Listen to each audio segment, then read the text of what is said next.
A very warm welcome to everybody to Contemporary Art Academy. And I'd like to give you an overview before we move on to the main event of the evening of what we do here at Contemporary Art Academy. And then I'll hand over to Zavier to introduce the exhibition. So Contemporary Art Academy is an online educational initiative co-founded by myself, Matthew Gibson, and Zavier Ellis in 2022. The co-founders are Zavier Ellis, who's a gallerist, curator, artist, and educator.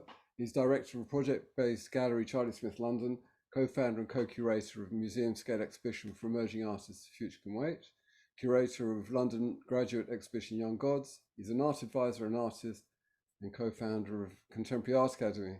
Matthew Gibson, that's me. I'm an artist. I'm a former professor at SCAD in Savannah, Georgia, coordinator of the Griffin Art Prize, a graduate prize in painting and drawing, instigator of the Elephant Lab residency program, and I developed and managed Elephant Academy, which was an online art training platform before co-founding Contemporary Art Academy. Contemporary Art Academy's objective is to deliver premium online art education at affordable prices, provided by leading contemporary art world professionals. We provide courses for artists at all stages in their careers. Our development courses are for those who maintain a studio practice and want to advance their practical, critical, and professional capabilities. Our discovery courses are for artists looking to explore the creative process and develop new ways of making and thinking. And our instructional courses are for all artists wishing to learn or develop technical skills. We also have a talks program, which provides an opportunity for all artists and non-artists to attend a monthly conversation that Zavier and I host, and entrance to a Q&A with established art world professionals. This Thursday, the 16th, we will be hosting artist Sarah Maple at 7 p.m. And at 5:30 on Thursday, there will be an open day for those of you who wish to know more about our courses. Speaking of which, we currently have the first of our flagship development courses open for registration. Personal practice is scheduled to start on the 8th of January 2024. And if you've completed personal practice, then critical context is also open for registration. January is a very exciting month for Contemporary Art Academy, with the premiere of 2 new discovery courses hosted respectively by artists Lakshmi Hussain and Candanedo, and 3 new instructional live courses in oil, acrylic, and watercolor painting. So keep an eye on our website for when we drop all of these new courses in the second week in December. So on to this evening's events. I'll shortly hand over to Zavier, who will be introducing the exhibition and the artists. And we expect this to go on the curator's tour, as it were, until approximately 7:30. Timings are approximate. And we will then have an opportunity for Q&A. So if you do have any questions for the artists or comments you'd like to make, that's the time to do it. You can make your comments, if you like, in the chat, or I can call you out by raising your hand once we get to the end of the tour. So until then, stay on mute. You all are. If you can keep your video on, that's always best. And I will say thank you and hand over to you, Zavier. Great, thank you very much. Welcome everybody. It's a fantastic turnout. Really good to see you all. We have 15 out of the 16 artists with us. One unfortunately couldn't make it due to unforeseen circumstances. Hopefully she's listening in, but we don't quite know. So final show is a culmination of the development program that consists of 3 courses: personal practice, PG1, which is very much about development of studio practice. That unlocks critical context, PG2, which is about going deeper. It's quite research led. It's about getting into the historical, the contemporary context of our practice. And then graduates from critical context go on to professional practice. And so that is the course that our exhibiting artists here have just finished. This is the final week, the private view. Professional practice is very much about readying ourselves for the professional exhibiting, public-facing art world. It's a virtual exhibition, and we are going to step in And I'm going to give you a quick scoot around. First of all, I'm going to go full screen. And so this is our industrial space that we occasionally curate our exhibitions in. We have, as I said, 16 artists with 2 pieces per artist. There's a really good range of work. There's a lot of dialogue between them as well. We have a lot of painting. We've got works on paper. We've got monoprints, and we also have a video performance piece. So I'm going to wander around the exhibition, and I am going to invite the artists to unmute and have a chat with us about their work. So we're going to begin at the beginning, and this is William Olsen, otherwise known as Bill. Bill, if I can call you that, is that acceptable? Oh, please do. Excellent, welcome. Bill, where are you from? I'm in Cincinnati, Ohio. Excellent, fantastic, great. Could you tell us a bit about the work? Maybe starting off with the medium. This is as far as we can zoom in. Yeah, I'd be happy to. Basically, this is fountain pen on paper with a cold wax medium cover, and the intent is simply to take the dot for a walk, and I have lines. As you can get closer, and this one later on, you'll see a little bit easier. This ground that's defined is the area where that line happens, and it doesn't overlap itself. It's one continuous line from entry to exit. And if you look on the edges, you'll see that there's a place where the grounds are crossed over entering and another place where they're exiting. So this is simply a record of contemplation and meditation showing how I think through a space. And as you look at it, you'll see there's a compression and a relaxation and even empty spaces where thought has well, been very, very tense or very relaxed. So these are just a way of tying myself, yoking myself to the pen, to the paper, and recording that time of contemplation. Yeah, okay. So you've mentioned the other piece. I think we'll do this throughout the tour, guys. We'll go from one to another if we think it's appropriate. And there's a really interesting 45-degree turn on this, which I think is really dynamic. Why did you do that, Bill? What's the intention there? Just to look at the square in a different form, and to have that line enter from the top and fall right through and fill the space and come out at the bottom, and try and provide that feeling of gravity in there. And I was quite delighted when it was done, because you can see that shape right in the middle, and that just happens as the line walks itself through. Yeah, okay. So it opens up a bit, doesn't it? Do you have any intention when you go to these pieces, or is it very much? Could we call it a form of automatism? We can. It really is. I'm looking at that practice, trying to determine how do I get out of my own cyclical thoughts, and how do I step back and really see what's around me. And automatism comes in that way. It gives you a way to just build an image without having to construct it and overthink it and be too tied to a message. The messages are here. We just need to let ourselves experience them. And that's what this is about. And you go into a meditative state when you do these? When I'm lucky, yes. When I'm not, I don't show those. Those are not good. What happens? Am I right in saying that you never cross the line? Correct. That is a line from entry to exit without crossing over itself. And you never take the pencil off the paper? Try not to. What happens if you cross the line? I stop. Okay. And then would that be a failed piece, or would that be a different type of completed piece? It's a different type. To me, crossing the line is, it's back to the cyclical thoughts. It's almost a kind of violence. You're trying to force something that shouldn't be. Yeah. Instead of taking advantage of all the space and time that's around us. That's great. There's a show title for you, Bill. Crossing the Line.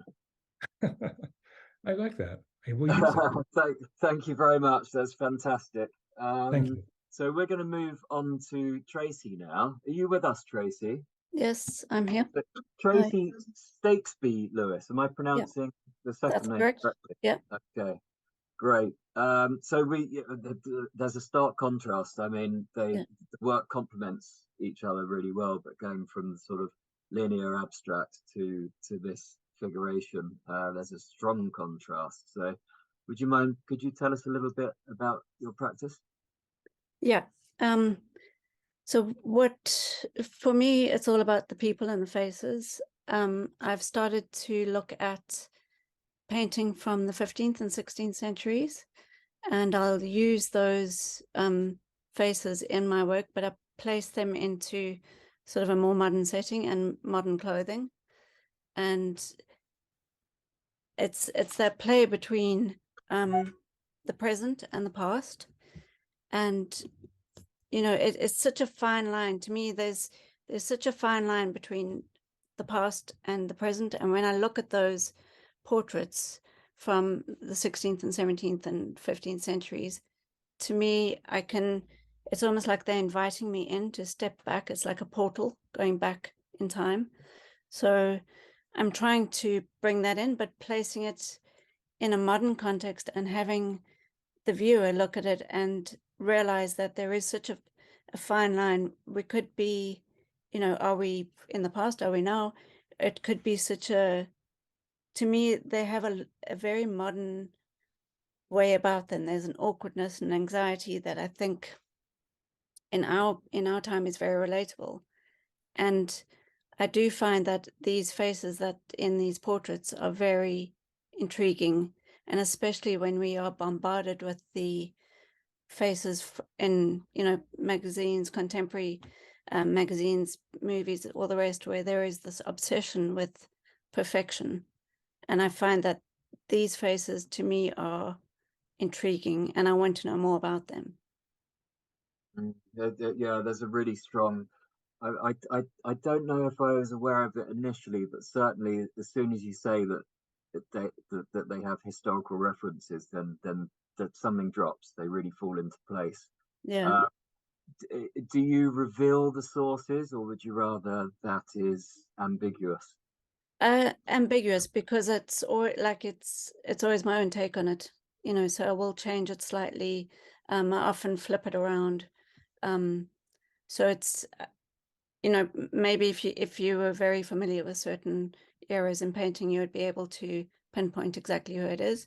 I don't go for like very well-known painters. I look at a lot of the Northern Renaissance, which I don't think is as familiar to most people as like the Florentine or Italian Renaissance.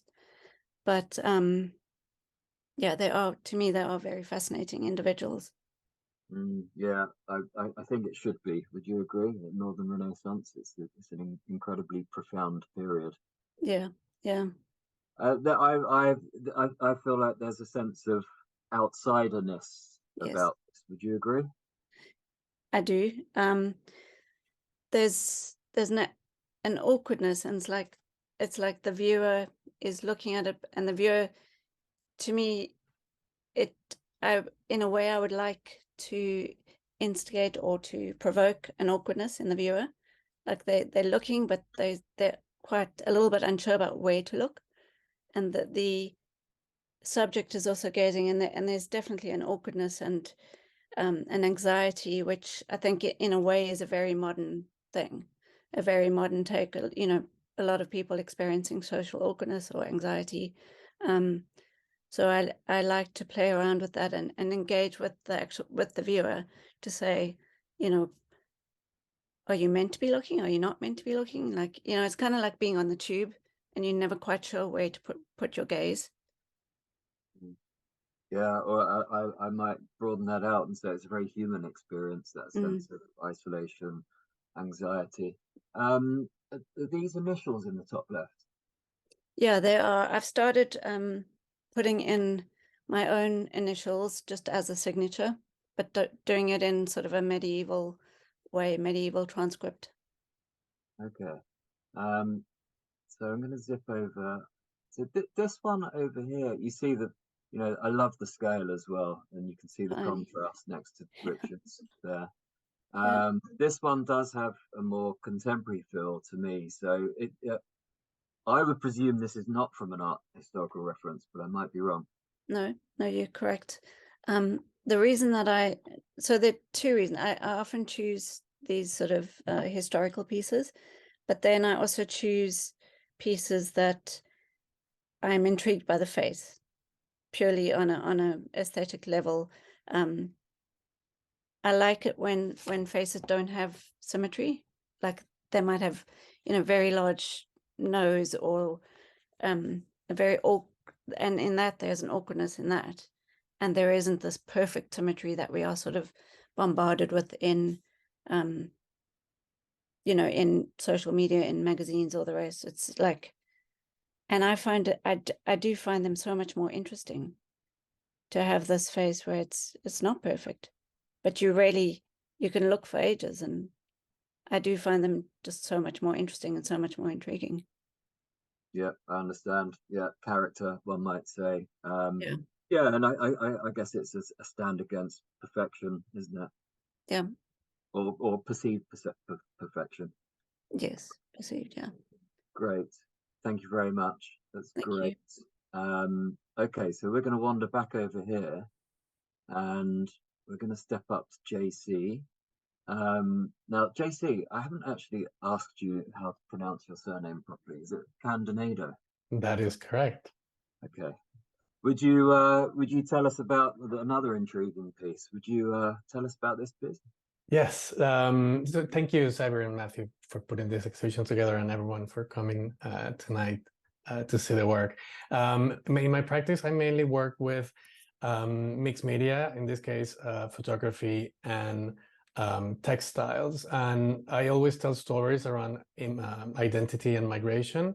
This piece in particular, I'm using an early photographic process from the 19th century called cyanotypes, and I'm printing images on fabric, which I'm dyeing with vegetable dyes. And it's all to tell the stories of all the plants that were taken from the American continent during colonization in the 15th and 16th century, that were taken to other parts of the world and that have created new cultural identities in those other parts of the world. For instance, tomatoes for Italians, potatoes for the Irish, chili peppers for Southeast Asia, vanilla for Madagascar.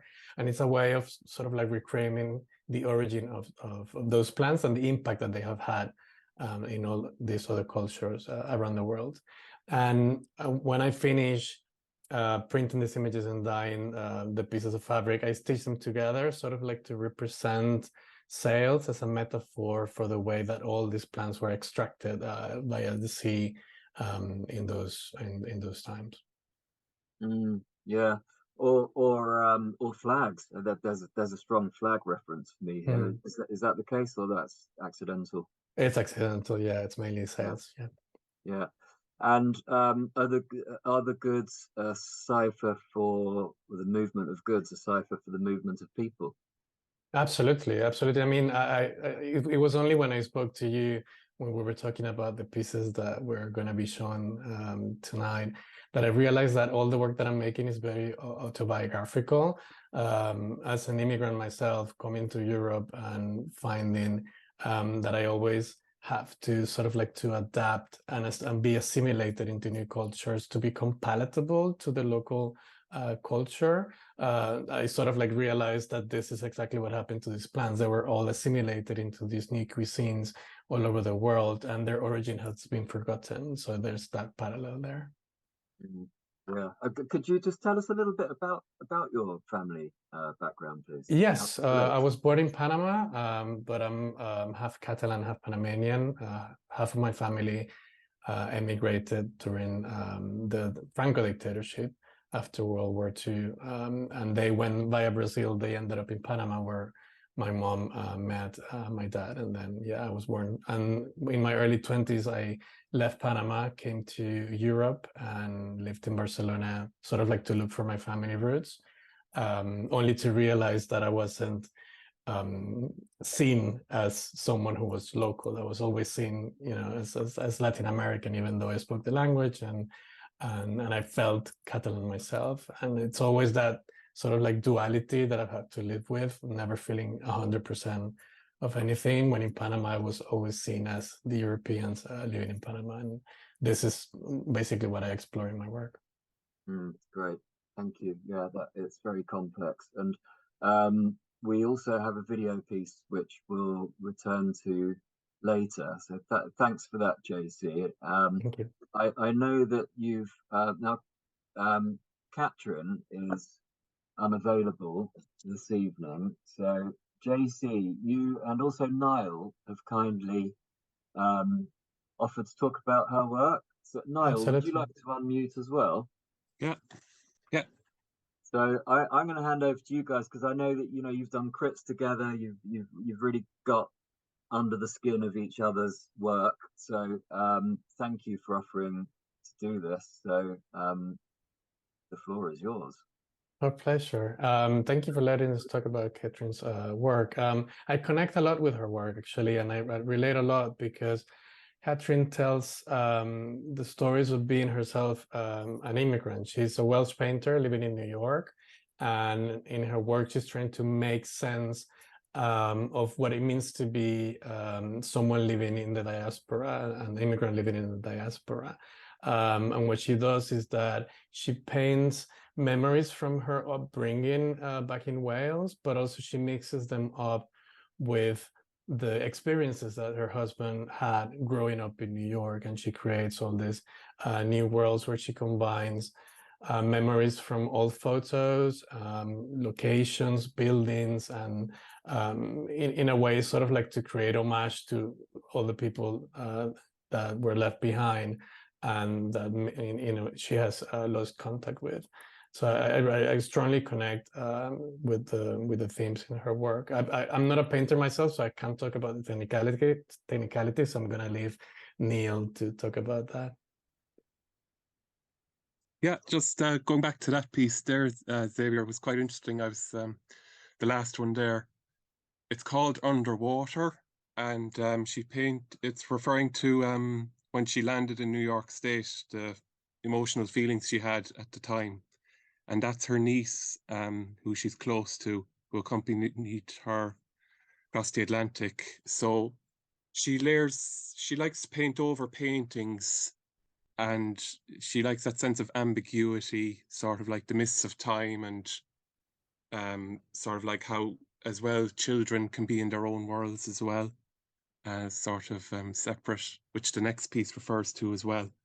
The child is a cousin of her husband's, and she's at a birthday party where there's a lot of adults talking around, and she's in her own space. She's either asleep or dreaming or bored, and it's just exploring just how, like, in childhood you can be in your own world, and just that's about. But so she layers it up, and she likes to paint over previous paintings and that. They're very, I find them very nostalgic, and as Matthew well knows, that I'm not talking about him personally here necessarily, but nostalgia has a sense of pain attached to it, a sense of melancholy, of beauty, of regret even. Do you think that's coming through in this work? Oh, totally. Like, it's the conflicted emotions, she says, that she felt when she, left Wales, and she still has her UK passport, but she's now in New York longer than she'd actually lived in Wales, because she left in late 1987. So a long time in New York State, but still feels very Welsh, and still feels, conflicted emotions for sure. Yeah, and there's a certain melancholy about them as well. Yeah. She showed me a piece, actually, her cousin who died of leukemia when she was in her early 40s, and the piece was it was at I think her wedding or something, and all the faces were blotted out, and sort of a lot of poignancy to that, Absolutely. JC, Niall, thank you very much. That was absolutely brilliant. and it's just so good to see how much you're engaging with each other's work as well. So thank you very much.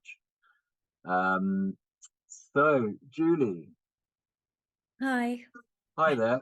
Hi. Would you just start with this work on paper or locate the painting? Which way round? Probably the painting, the larger painting, just down there. We're going to wander over the other side of the gallery here. Yeah. There's the view. So a fairly large scale piece. This is around 150-ish, is that right? 153 times 153. Yeah. I've just noticed the scale is important. They're all the same scale, my large paintings, that when they're hung correctly and I'm stretch my arms out, so they're sort of my size. So the landscape is a sort of embodied landscape that I paint. This is a oils and oil sticks on canvas, and it was based on the Chelsea Physic Garden in London, which is one of the oldest wall gardens in London, but it's also a apothecary garden full of healing plants and flowers. And so my work has been about the garden as a place of sanctuary and a place of healing. And so this was painted in the spring with the snowdrops, and there is pomegranate tree in the background, but it's sort of amalgamation of all different places from there on.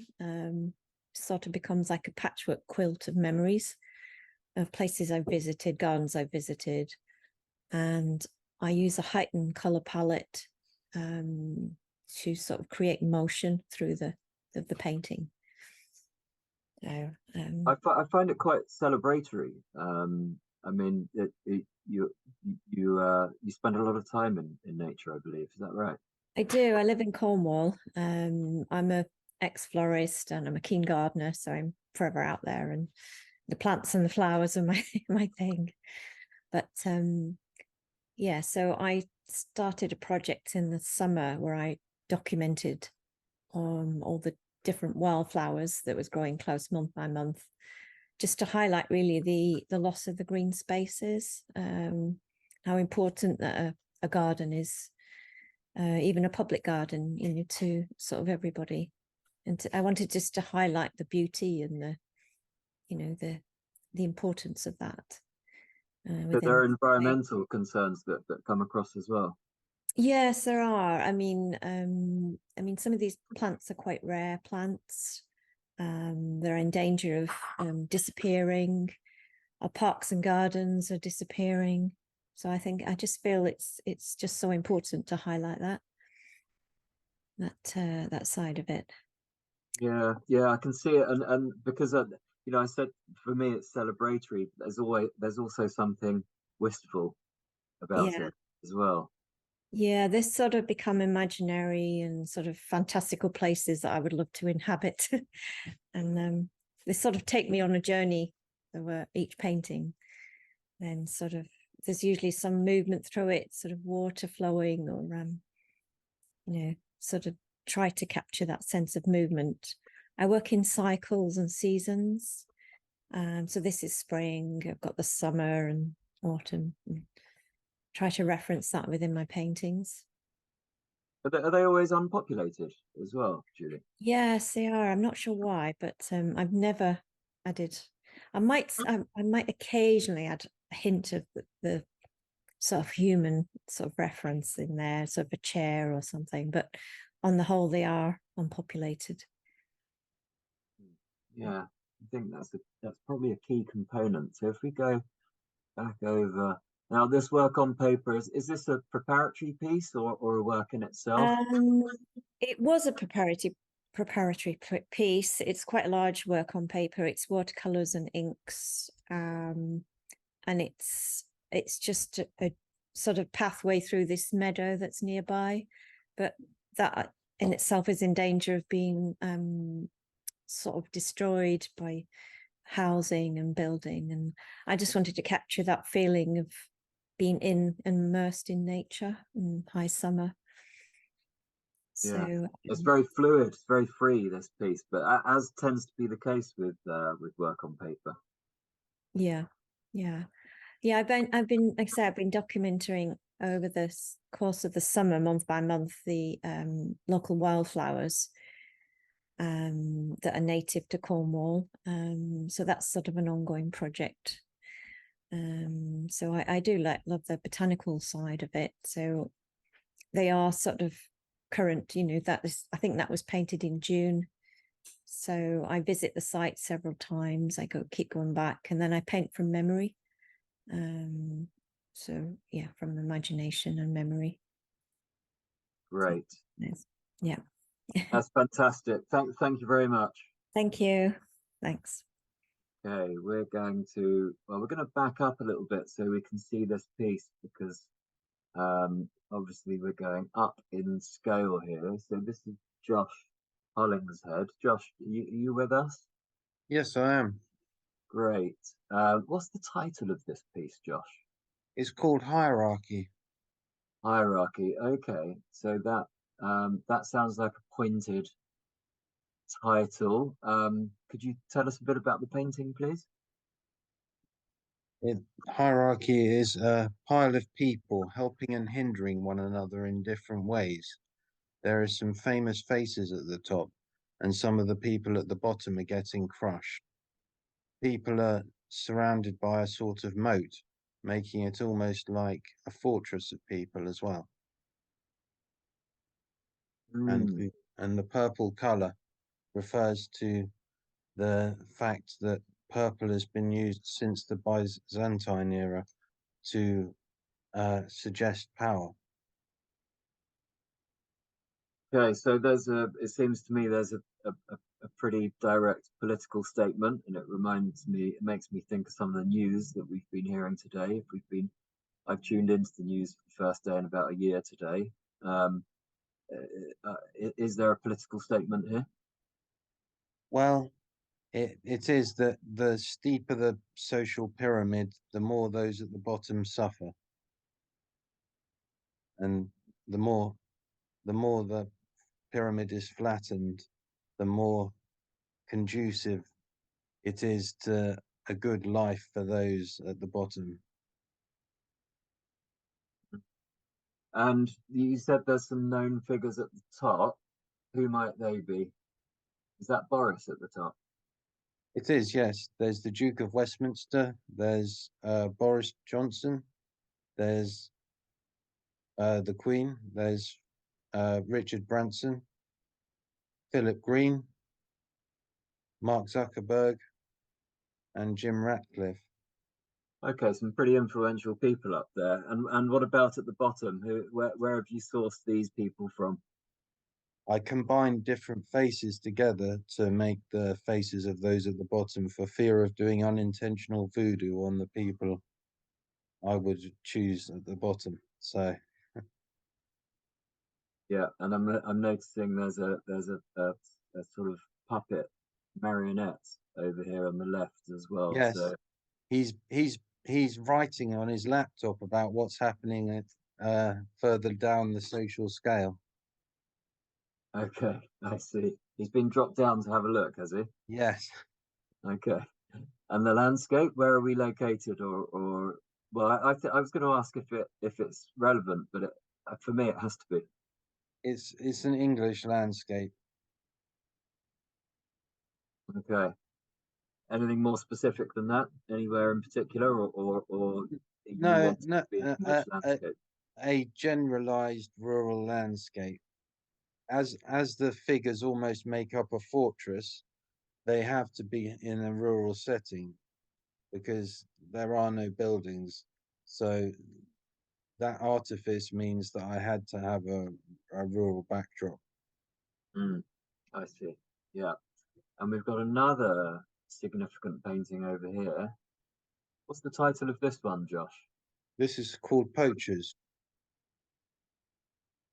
Okay. And this is not an English landscape.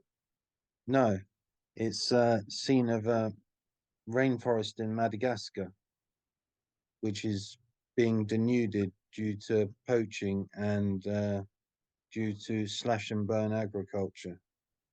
In this painting, the poachers are collecting different species for the international rare animal trade. A man has a box with in the middle of the painting with a glass-sided box with a gecko, a chameleon, and a tree frog. Also in the middle of the painting, two men hold up a fossa, which is a rare large cat that they have in Madagascar, and on the left, a lady with a weapon holds a lemur on a leash. Have you been to Madagascar, Josh? Yes, I have. And are you directly referencing what you saw there? I talked to people about the poaching situation, and I went out for night walks in the forest. But I didn't catch the poachers, but I heard a lot about them, and that's why I did the painting.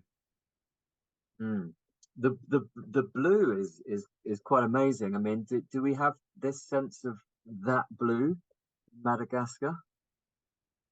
I did see a couple of times very strong ultramarine at twilight, and that's what's in the painting.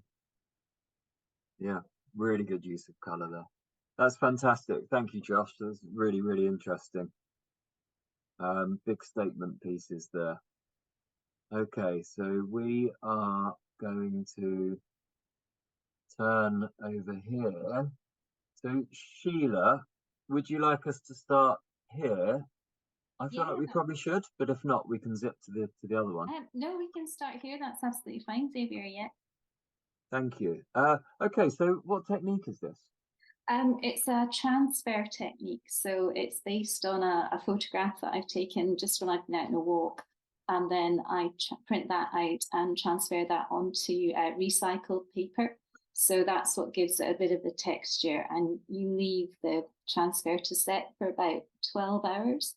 And then you slowly take it off with water. So you kind of, I really like the effect because I think it creates a little vignette and almost a self-contained little landscape in itself. And the texture of the paper, I think, just adds a quality that the original photograph doesn't have.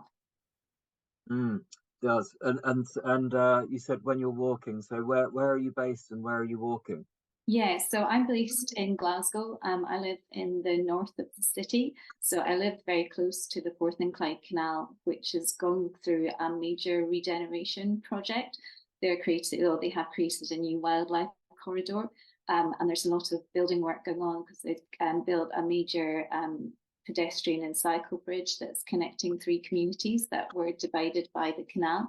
So there's a lot of work going on there. So I'm really interested in how urban spaces are rewilded and how we as human beings, how we impact the environment, and also how we reclaim a space that's been started to be managed and created.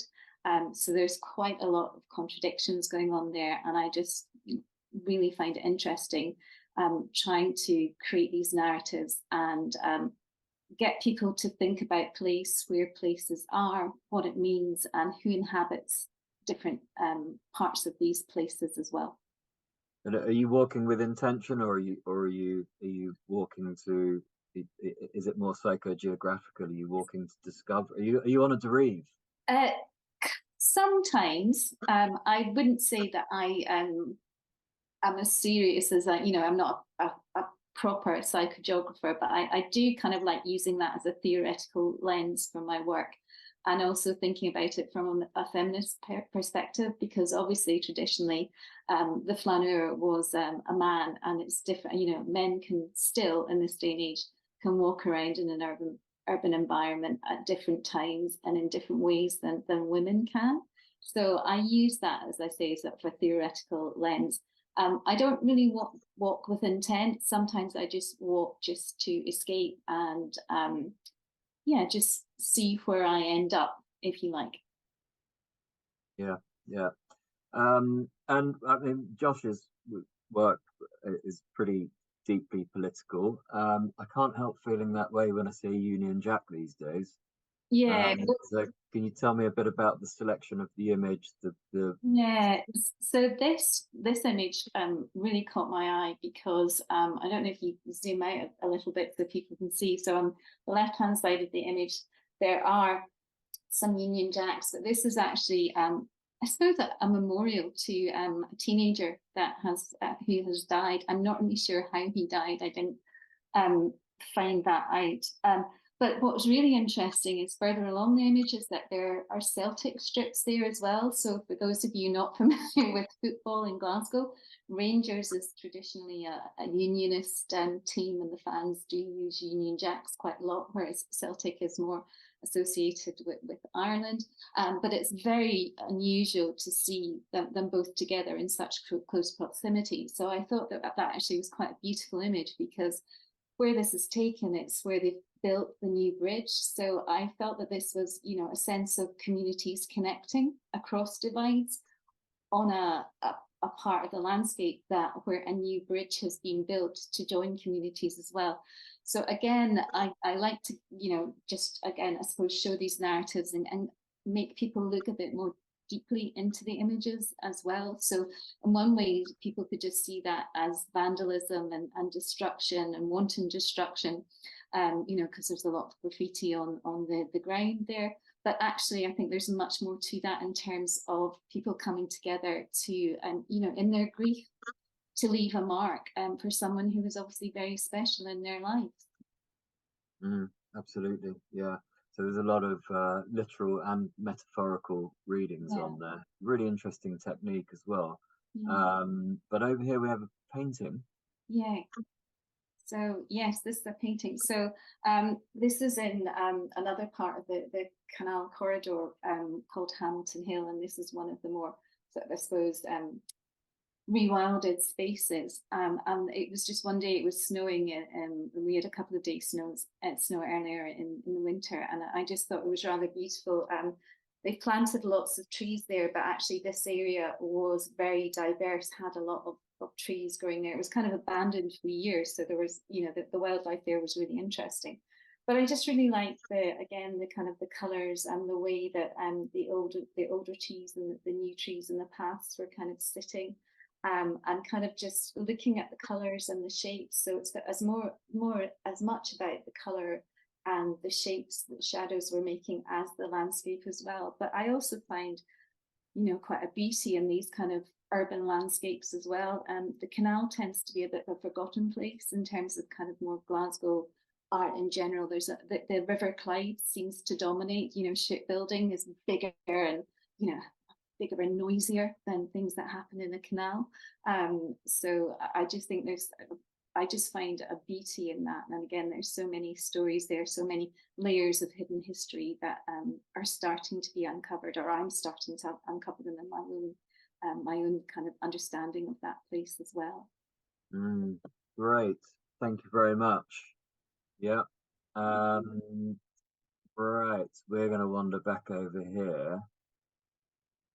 And we are going to go and see Josie. Hello. How are you doing? Yeah, I'm great, thank you. I'm a bit coldy, so I'll try and speak.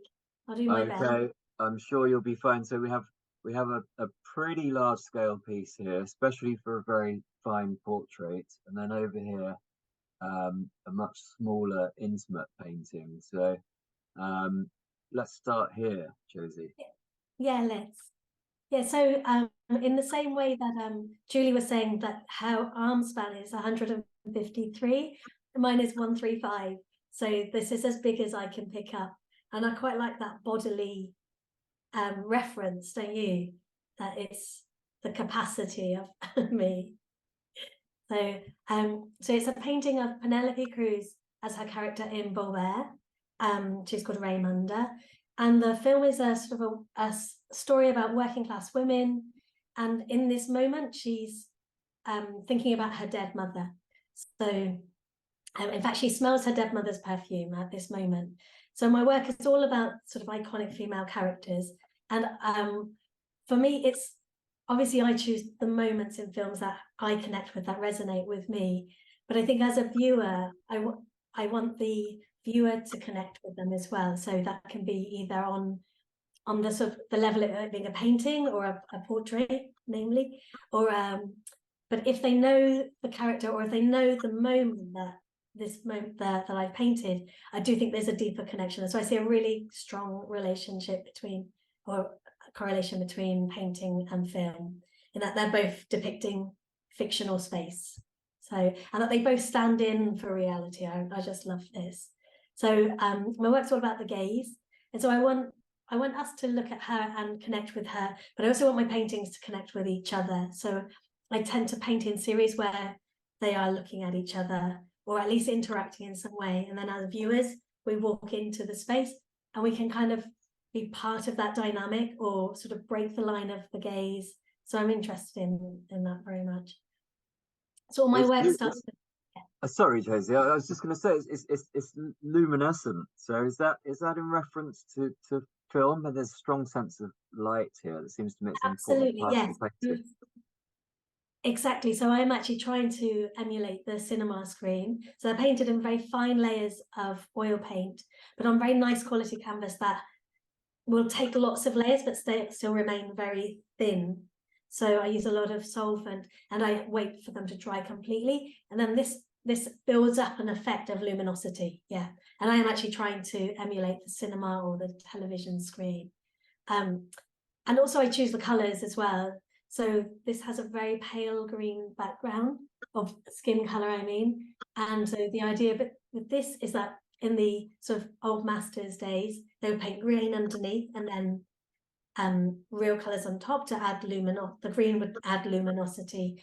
So as I was like developing this technique of painting or this painting process, I realized that aesthetically, actually, I preferred the green underneath, but I like that it hinges on a art historical reference.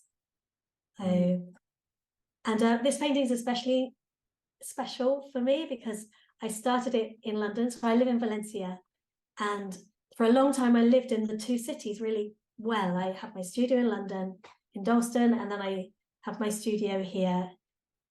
And this painting kind of got left behind. I started it in London, and then I started living in Valencia more. And so this was like 2 layers in, and then finally I had to, it just wasn't viable financially to have 2 studios. And so I shipped everything over. And then there was this just massive painting. I thought, well, what do I do with it? And so it actually took 12 years from start to finish to paint it. So I kind of love that history of it too, you know, that it's an epic work.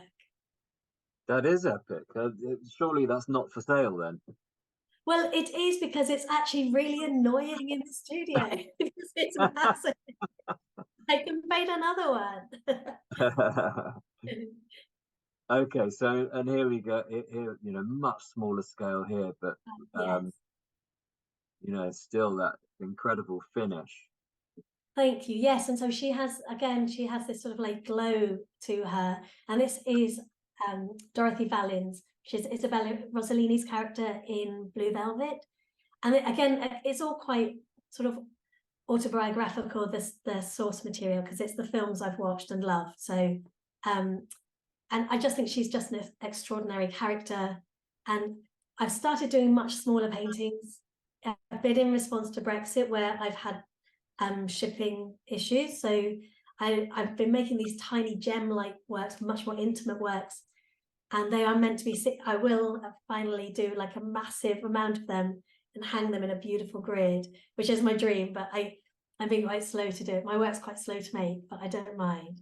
But I love that they have that sort of jewel-like quality, and but mostly I love that they can just go in a suitcase, and I've got a whole show. Do you know what I mean? I do. I know exactly what you mean. Yeah, you're not the only one that's had shipping nightmares since Brexit. That's for sure. Yeah. Yeah, and before I go, I really want to say thank you. I've really loved the course. It's been excellent. Fantastic. That's really great to hear. Thank you very much. Thank you. Well, Josie, that's fantastic as well. So we're going to move on to Robert now. Are you here, Robert? I'm just unmuting. Hi, everyone. And yeah, I echo Josie's closing comments there. Thanks, Zavier and Matthew and everyone, really. It's been a real ride. It's been really good. So, voila, this is it. Here you have it. I have always, the figure has been central in my work for, well, decades, but in recent years I've moved to viewing the work I produce as some sort of negotiation, really, using both figurative and abstract elements to reference all the different figurative conventions that kind of excite me out in the world, whether it's within medieval Europe or certain Asian traditions, but then pushing those source materials back, not at a conscious level, they kind of just come out into the work, the idea of the gaze coming out of the work, and layering meaning so that nothing really comes into land. There's more than one reading, and the both figure and ground kind of have almost parity. They're almost swapping over at some point within the reading. Certainly for me, and what I hope also for the viewer, is that they're getting all sorts of different figures emerging as they spend time with the work. And that is my ultimate aim, I think, is to slow down the person to the speed of which I was working at when I made it. Yeah, absolutely. I mean, I have experience. Certainly, I think this is work that needs time, needs time to absorb the meaning and the references. And when I looked at this first time, I was asking you about chess. I don't mean that in a sort of obvious reference to the grids, but also the figure chess pieces. Is that relevant, or is it more subconsciously? It's tangentially, because I love playing chess, but I'm pretty certain that chess never once entered my mind here. I'm very interested in frontality in art, and when I was a child, the Graham Sutherland tapestry in Coventry Cathedral with Christ in Glory in the Tetramorph, where he is looking out like that, and the sort of Vesalius type figure here, you know, the star figure could be Saint who was crucified in the cross, St. Matthew or Andrew.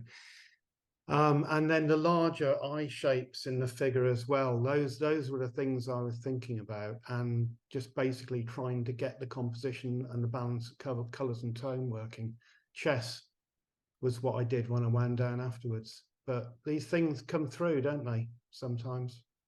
They do, yeah. And when we were chatting about this first time round, I fell into almost giving you some sort of tarot reading and asking you about tarot. So now you've had time to digest that, what are your thoughts?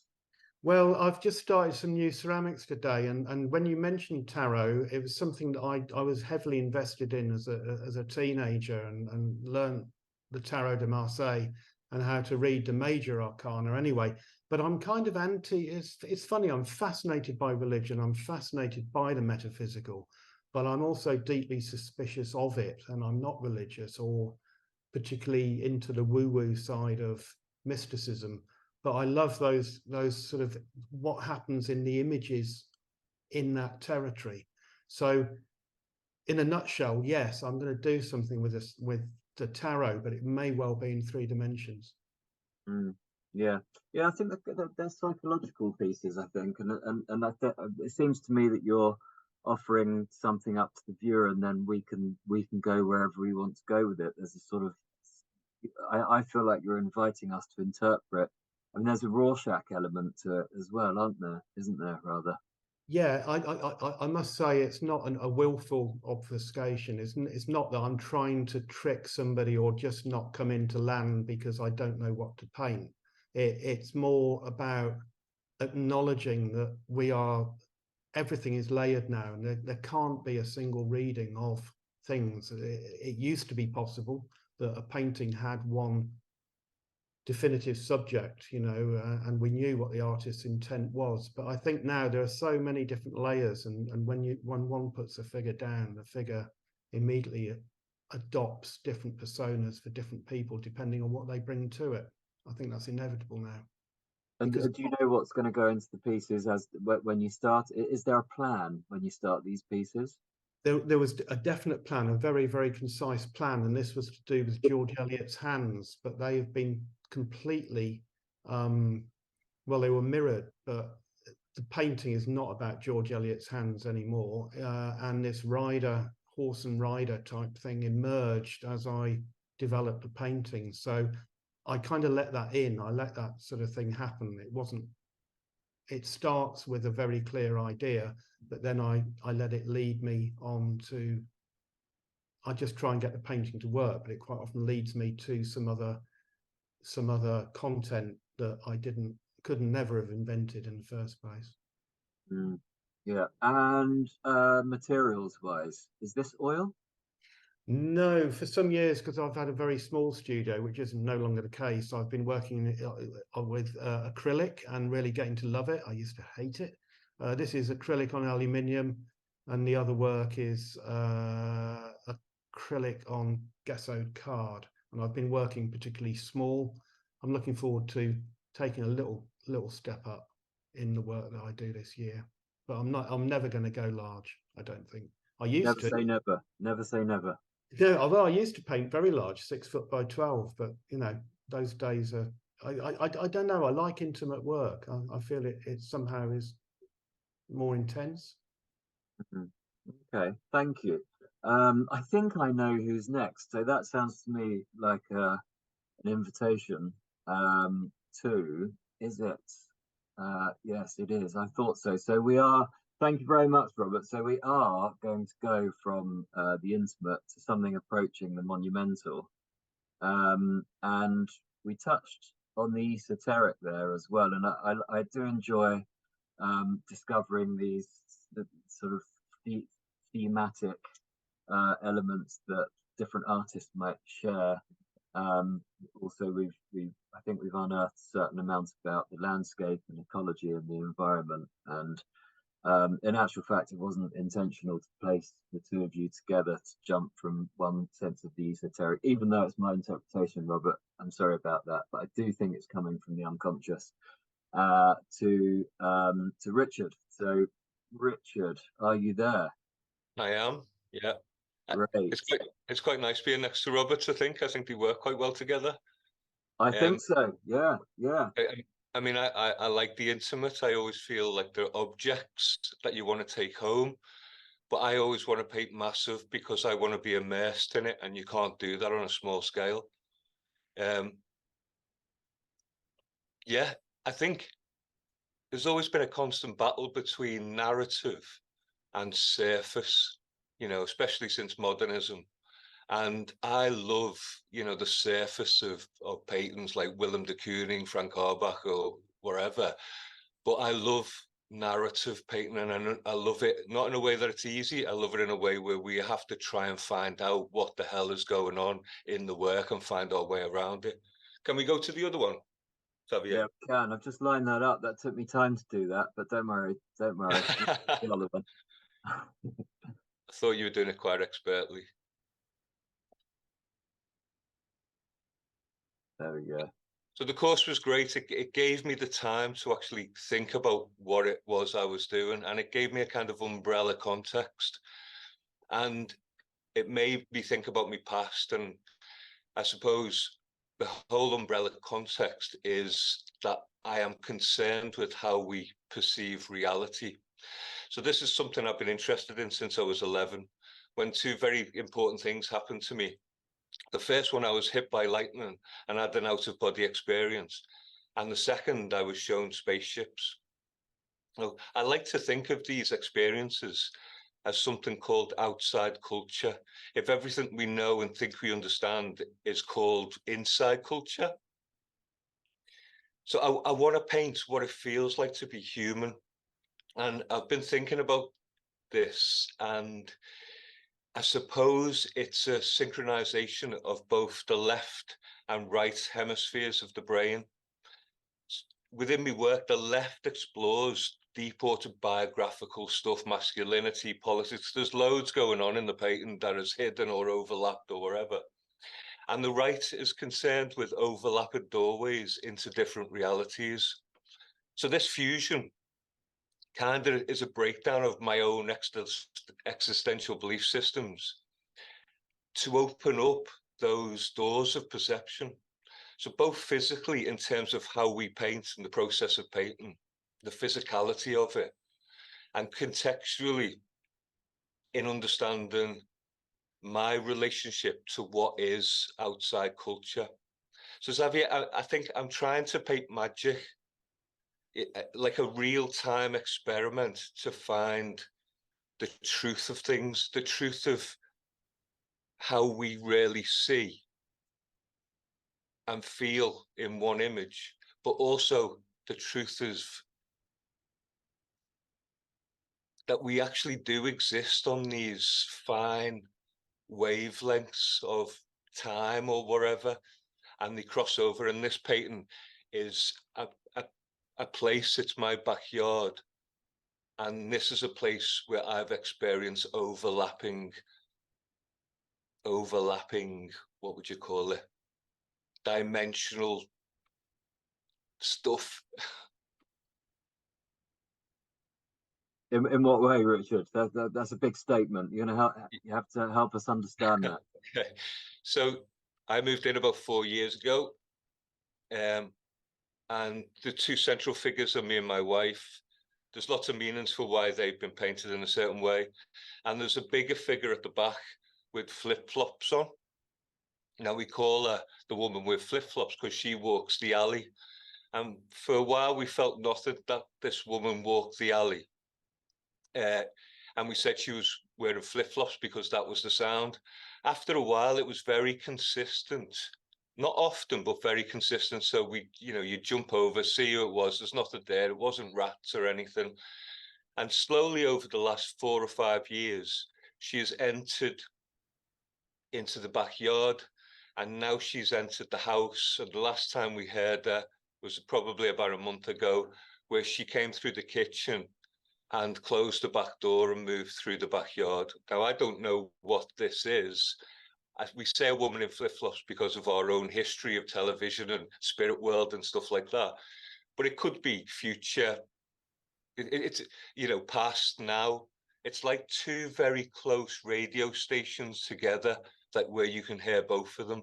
And I suppose I'm trying to make a painting of that energy, of that frequency, that is, one, autobiographical, but second is, it is the magic of the thing. When you get lost in the painting and you're not thinking about it at all, and your brush becomes the conductor's baton or the wizard's wand.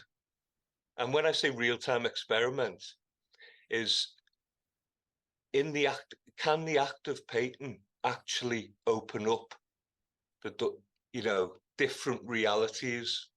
And this has been done with the CIA, with the gateway process, and fusing both hemispheres of the brain, and experimenting on people since the 50s, where they've encountered entities and different worlds and stuff like that and reported. It's a proper paper, it's out. If you look, it's called the gateway process.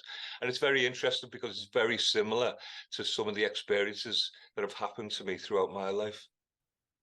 She as well, it's quite interesting that, when I say I see spaceships, we do see a lot of spaceships, and whether you think it's wacky or not, what's really interesting is she arrives in the spring when the spaceships arrive, and she leaves in October when the spaceships go, and we don't see any of them wherever we are in the world, or here in the backyard during those winter months into spring.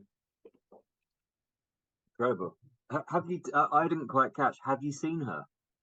No. Although it's quite weird, I have quite powerful dreams, and I'm often found, probably like many people, having lucid conversations while I'm asleep, sometimes in a different language. And when I first moved in, I had the most horrific nightmare that I don't have nightmares, the most horrific nightmare. And it was about a woman. I don't think it's necessarily a woman, but it may be Helen in the future or in the past, or as a cross. I don't know. but we've never seen her physically. We've only heard her. Yeah. Wow, that's incredible. I'm going to, so all of that is going into here, which I completely I can see that absolutely and feel it. And but I think just one question. You have this text as well. So could you just tell us a little bit about your use of text, because it's quite obfuscated. Yeah, there's a few bits of text in here. I mean, there's 69 in there. There's 69 is the house where we are, and also it's the kind of yin and yang of things, the good and evil of things. Everything's sort of balanced. The soul is at the center here, and there's entities surrounding it, because I always have dreams about the soul surrounded by entities where when we die, we move to the light, if you want, but we should move to the darkness, because that's where the soul is. And the light just makes us repeat and reincarnate and repeat. But I made me, remember? I've always tried to understand what makes me, and why do I think like this? You know, the whole idea that we might not have any free will, everything's judged from our ancestors to where we are now. And then I had a particular experience where I kind of understood that past me made me. It's really difficult to explain, but it was like an epiphany at the time, but really difficult, like a lot of the experiences, to try and explain in terms of inside culture, if you know what I mean. Great. Yeah, Richard, fascinating. Thank you very much. Thank you. It's great. Yeah, so yeah, and I think there's some unintentional curating going on here, guys. So Una, could you tell us about your practice, please? Wow, yeah. I don't know how to follow, Richard. My goodness, you're amazing. So yeah, I'm kind of with Richard on lots of things, but obviously it looks all very different. I think my paintings kind of tend to try and focus on a sort of other world, where we are as human beings communing with different beings. So in terms of my research, I'm very interested in looking at prehistory and also indigenous sort of peoples where, you know, they have this experience where they're not separate from the land. Carl Jung kind of addressed it as a participation mystique, where there's this kind of union between us and the world. Before kind of we separated by language and by, you know, obviously technology now, etc., etc., etc. And kind of within what I'm trying to do is paint paintings that have this surrealist kind of dreamlike atmosphere where we're not separate anymore. In fact, we're kind of intertwined. If you go to the other image, Zavier, the other one is called Moonstruck, and the woman and the deer are inseparable. You know, they're kind of like, you don't know where one starts and where the other sort of ends. And there's this uncanny sense of the sort of limbs, sort of the hand dropping off the edge, and it's kind of, you know, it's disintegrating in a way. So there's this sort of malleable kind of non-binary sort of atmosphere where we're not quite sure where we are in you know, where things end or where they begin. Yeah, so I think it's really about sort of addressing kind of what is, you know, what isn't. This isn't what the world is now at all. We are in an ecological crisis. We're in a, you know, bit of a state really. And we've sort of, you know, we've kind of lost those senses or those other kind of experiences where we do commune with other beings or other worlds, or, you know, they're kind of informative, they could be shamanic. There's kind of other things that it's not just all about us and our ego and like what we can make technology wise, blah blah blah. So yeah, that, and it's all very my work is very informed by where I live, which is kind of quite rural Cornwall, and also the fact that I was a psychotherapist for 25 years. So, you know, I've been kind of trawling through the unconscious and the collective unconscious and dreams for quite some time. And a bit like Richard, I've had some interesting experiences of kind of unreality, as it were. Not drug induced, I have to say.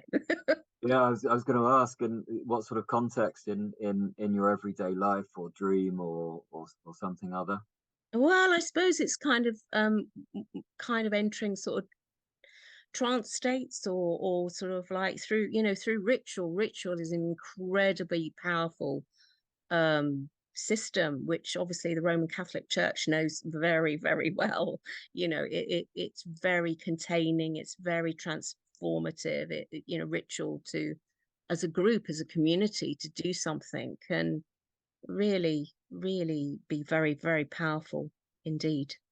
And I think, you know, what I'm trying to talk about is like, we're not just individuals, we're not just like little heads on sticks or egos, we're just very interconnected with everybody else and the whole natural world and everything that we don't even see in it. So yeah, the natural world would include the supernatural world as well, if I call it. absolutely. Yeah. And I was talking the other day to Dean, bless him, about the fact that, you know, yeah, it's kind of obvious that soul is in the natural world, that, you know, there's you know, beautiful experiences or whatever. But I kind of was also got round to thinking, gosh, you know, there's some really lovely things I love about the ordinary world. Like, you know, my woman here has got a trainer on her foot, and, you know, you get really fond of things like your trainers, or, you know, just ordinary things that very hold quite a special sort of place in our lives, you know. So I think everything can be kind of meaningful and soulful. It doesn't have to be just, you know, birds or trees or whatever. Yeah, that really comes through in the work, actually. There's a sense of metamorphosis about this. Is that something you think about? Or yes, very much so. Yeah, I think I suppose, yes, metamorphosis. I mean, it's very mythologically founded, you know, the sort of in terms of obviously quite a lot of the ancient sort of mythology, really. Not a lot of people pay much attention to it these days, but it's all very relevant. You know, we all know about the great hero stories, you know, we make films about it all the time, and, you know, all that stuff. So they're really sort of archetypal kind of stories or events or happenings that we can all relate to. It's just that we don't relate to the language anymore. So yeah. Yeah. And they seem, I mean, you mentioned earlier the element of non-binary. They seem very feminine to me. There's a strong sense of femininity. Would you agree or disagree? Well, I guess I'm female. I'm very, I suppose it's a really, you know, archetypally, then there's on one side you've got the yin and the yang and the feminine characteristics and the male characteristics, and all of that's quite difficult, because actually when you go into it in terms of human beings, just as a very simple example, a father can be the caring, loving, nurturing parent, for example, and the mother can be, you know, the stronger, you know, inverted commas, blah blah, you know, all of that. So it's really difficult to kind of, you know, chop all that up into sort of designated categories. So yeah, I like that kind of flow. I think a sort of feminine consciousness is more about the transpersonal qualities that we as the human race should be, inverted commas, kind of developing now, which is more along the lines of peace, empathy, understanding, tolerance, those sorts of things, which we're having a really hard job doing. you know, I see those as more feminine kind of qualities in the world. Yeah, Yeah, that are much more useful to us. Yeah, I agree, absolutely. Yeah, Mm. thank you. It's really, really interesting, and yeah, as I said, there's a bit of accidental curating there, I think. It's quite yeah, interesting going on brilliant. that little run from Robert to Richard to you. Yes. Thank you very much. Really, really Thank you very much, Zavier. It's been a great course. great. Thank you. Great. So, Sonia. Hi. I think Sonia might just suddenly fall into this run, actually, somehow. Now I'm looking at this with different eyes, I think. But yeah, please, welcome and tell us about your work. Thank you. Yeah, I'll say a little bit, and then if you want to ask some questions, please do. So this is a work on paper. It's a monotype. So I describe myself as a painter and a sculptor. And so this is kind of a painted print. So the way I'm working in monotypes at the moment is that it's kind of a painterly process. So it's direct painting. So I'll paint in one sitting without a break in oil, but it's ink, so it's quite sticky. And then I'll run it through on perspex, so it's clear perspex or polyester, and that will go through a large printing press, and that will pull up the ink onto paper.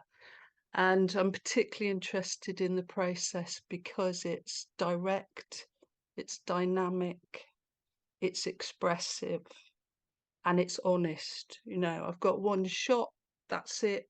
I can't retouch it. That's what you get. And it's important to me at the moment to be as honest as I can in my work and to allow this kind of fullest expression of the moment, and also to capture the marks that I'm making, because it's kind of really important to me for my hand, my marks to be on the work. I feel that, yeah. So that's kind of like my process at the moment. And I'm tending to, my work is figurative. At the moment, I'm painting a lot of kind of semi-portraits. They're more heads. They're not real people. They're kind of imagined figures. So there's an element of this coming out of my memory and subconscious, and I'm really interested in that, where it's coming from, and you know, it's quite emotionally powerful for me to make them. Yeah, so kind of I'm going to stop talking for a bit, and just open up if you've got any questions, Zavier. That makes a lot of sense to me, definitely, and especially having gone into this zone of, you know, into the unconscious, and you know, I'm suddenly seeing this in that context as well, and it did make me wonder who is the subject. We'll have a look at the other piece as well. Who's the subject in this piece? Is this Yeah, so this isn't a specific person, it's kind of an amalgam. So I do a lot of going out and drawing outside and in cafes, and so I've got notebooks full of drawings, and then there'll be an amalgam kind of based on that. But what I tend to do is I'll just have my drawings in front of me, and I won't do any prep or anything. I just paint straight.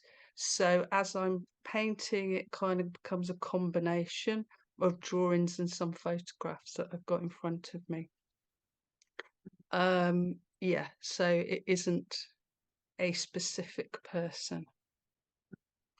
Yeah, yeah. That's over here. The other piece. Yeah, so this one, yeah, so they kind of made them at a similar time, a week apart, and what's important to me about the work that I'm making is I want the figures to have a presence. I want them to connect with the viewer. I want them to challenge the viewer. I want them to like occupy the space and sort of create questions. And so in these two particular works, there's kind of reduction in colour purposely, and then there's this kind of use of this kind of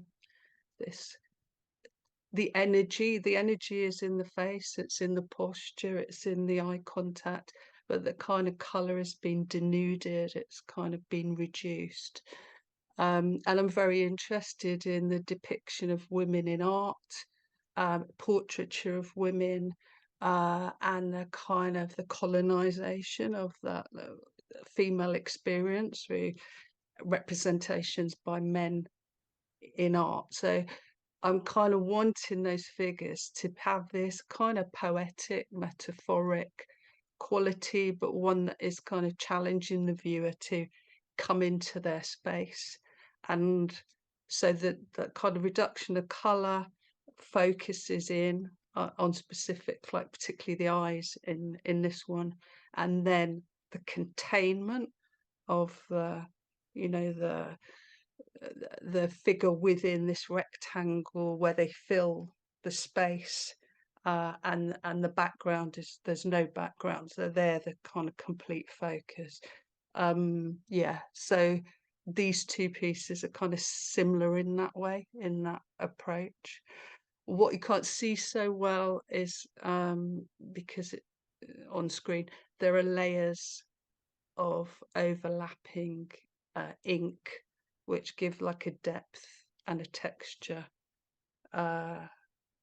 which is kind of about fragmentation. So there's areas that are purposely fragmented and blurred, and areas that pull you in. Yeah, absolutely. Yeah, I mean they're sort of emerging in a way.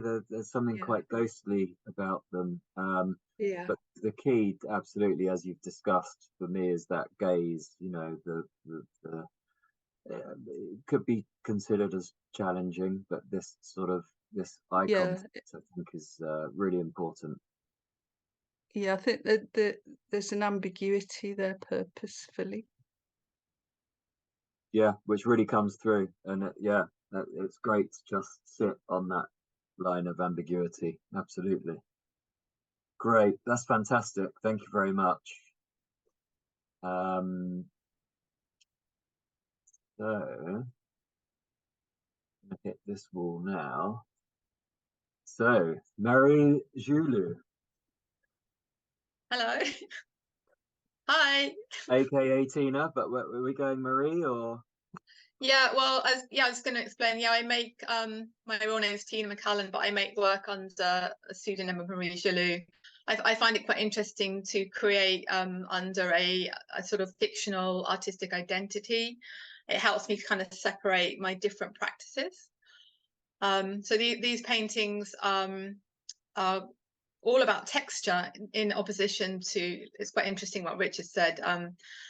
They're all about surface. So I'm sort of making paintings which I feel are quite irreverent. I call them sort of irreverent abstraction.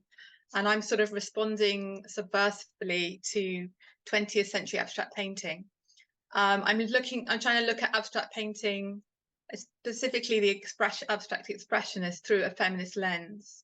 And I sort of use glitter, plastic stars, burnt walnut shell, sort of use an action of sprinkling, sort of, rather than painting with brushes.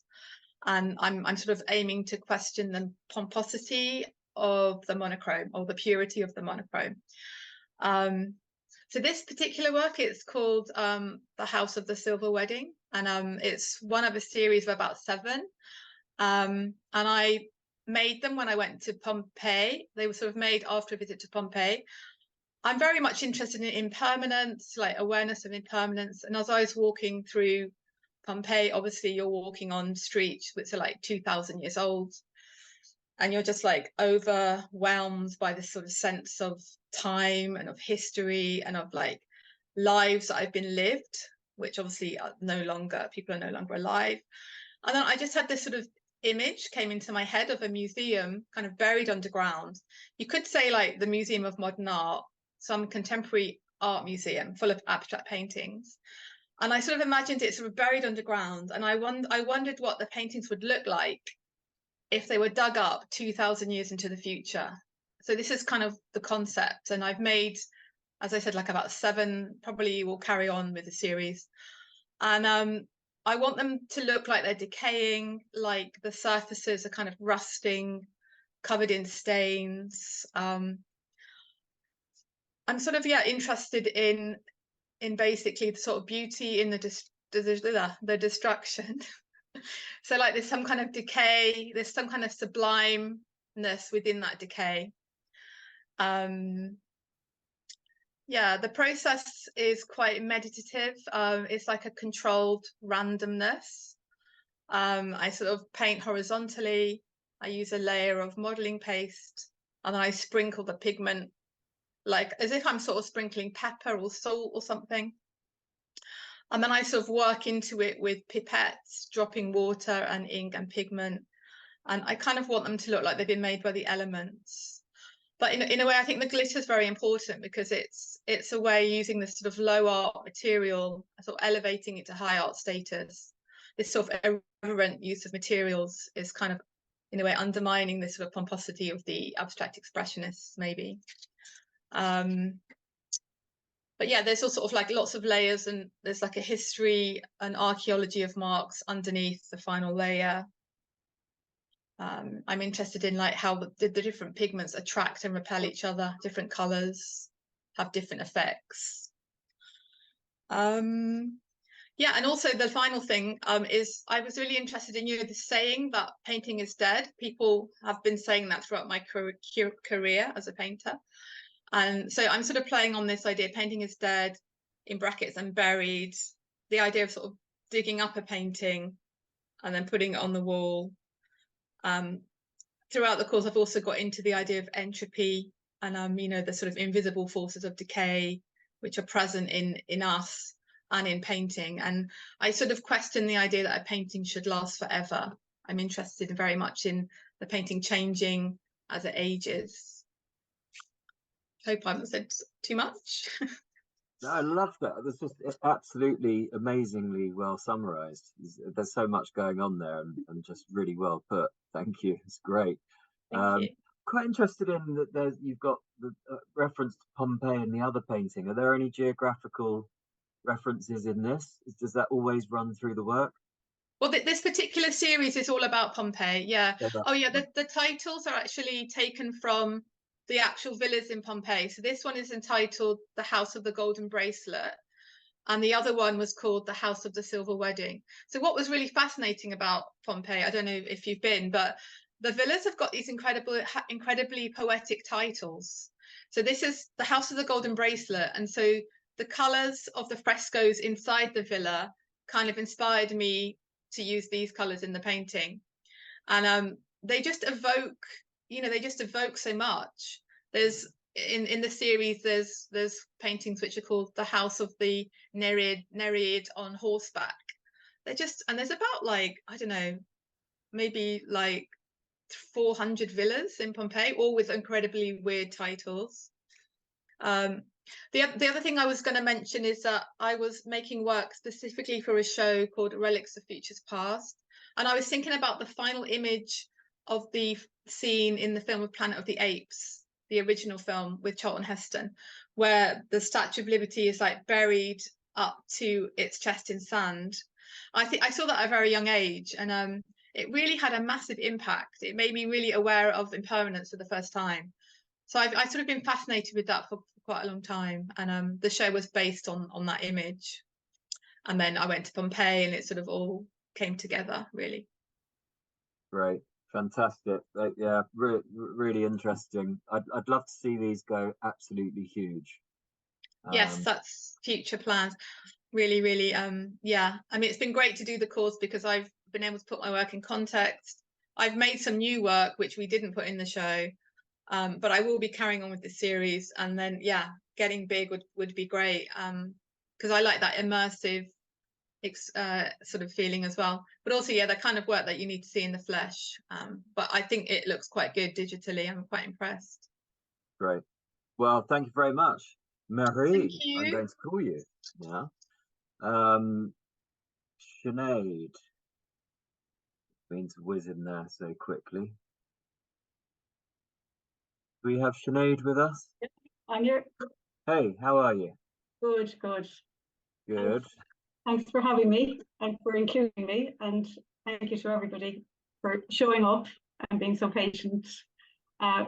With my work, it's slightly, just thinking there what Tina was saying, I'm in a way celebrating monocolor, if you like, and a lot of my work is monochromatic. And I feel a lot of my work I contort or transition or manipulate to create not so much a 3D that you can navigate or circumvent around, but that it ends up being a relief work. And in doing so, that monochromatic color that I start with actually is fueled with other elements that give it the effect that there are other colors going on in there, in the space, with the light touching the different contours, you know, the concave or the convex.